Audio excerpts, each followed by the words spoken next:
Hi friends, இன்றைக்கி நம்ம சேப்பங்கிழங்கு ரோஸ்ட் எப்படி பண்ணலான்னு பார்க்கலாம். வீடியோக்குள்ளே போகிறதுக்கு முன்னாடி மறக்காமல் நம்ம சேனலை சப்ஸ்கிரைப் பண்ணிடுங்க. கிழங்கு வேக வைக்கிறதுக்காக ஒரு பாத்திரத்தில் தண்ணி சேர்த்துக்கிறேன். 1/2 கிலோ சேப்பங்கிழங்க நல்லா கழுவி வச்சுருக்கேன். அதை இப்போ இதோட சேர்த்துடலாம். இது கூட தேவையான அளவு உப்பு சேர்த்துக்கோங்க. இப்போது இதை மூடி வச்சு 15 நிமிஷத்துக்கு வேக வச்சுக்கலாம். நீங்கள் குக்கரில் வேக வைக்கிறதா இருந்தால் 2 விசில் வச்சுக்கோங்க. ஒரு ஷார்ப்பான கத்தி வச்சு கிழங்கு வெந்துருச்சான்னு செக் பண்ணிவிட்டு அடுப்பை ஆஃப் பண்ணிடலாம். இப்போ இது நல்லா ஆறட்டும். நல்லா ஆறுனதுக்கப்புறமா சேப்பங்கிழங்குலேருந்து தோல் எல்லாத்தையும் நம்ம எடுத்துடலாம்.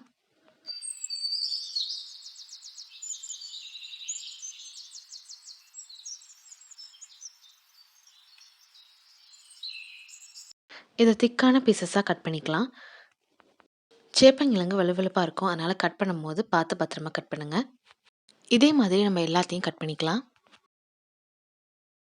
இந்த அளவு திக்காக கட் பண்ணால் தான் ரோஸ்ட் பண்ணுறதுக்கு சரியாக இருக்கும்.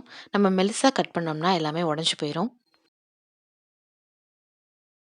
ஒரு கடாயில் 4 டேபிள் ஸ்பூன் எண்ணெய் சேர்த்துக்கிறேன்.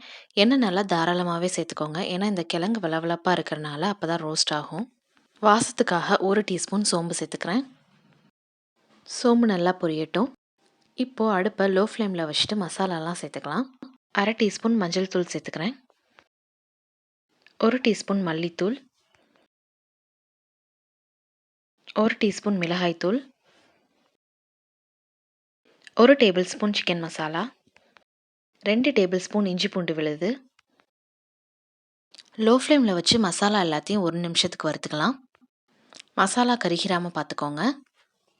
நீங்கள் பிகினராக இருந்தீங்கன்னா அடுப்பை ஆஃப் பண்ணிவிட்டு இந்த மசாலாலாம் சேர்த்ததுக்கப்புறமா ஆன் பண்ணிக்கோங்க.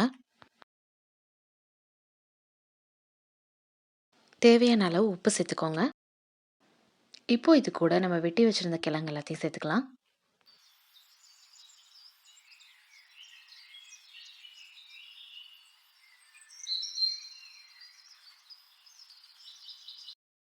மீடியம் ஃப்ளேமில் வச்சு மசாலாலாம் கிழங்கோட சேர்கிற மாதிரி பொறுமையாக கலந்து விட்டுக்கோங்க.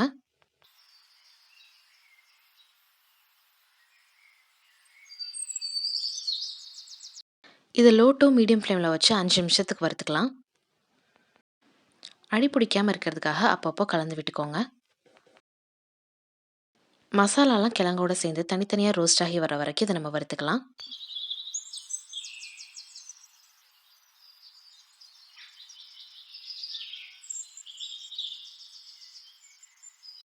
இந்த அளவுக்கு ரோஸ்ட் ஆனால் போதும். கடைசியாக இது கூட ஒரு கொத்து கருவேப்பிலையில் சேர்த்து 1 நிமிஷத்துக்கு இதை நல்லா ஃப்ரை பண்ணிக்கலாம். அவ்வளோதான், ரொம்பவே டேஸ்டியான சேப்பங்கிழங்கு ரோஸ்ட் ரெடி ஆயிடுச்சு. இந்த ரெசிபியை கண்டிப்பாக ட்ரை பண்ணி பாருங்கள். இது தயிர் சாதத்தோட ரொம்ப நல்ல காம்போவாக இருக்கும். அது மட்டும் இல்லாமல் சாம்பார் சாதம், ரஸ் சாதம் எல்லாத்துக்குமே ஒரு நல்ல சைட் டிஷ்ஷாக இருக்கும்.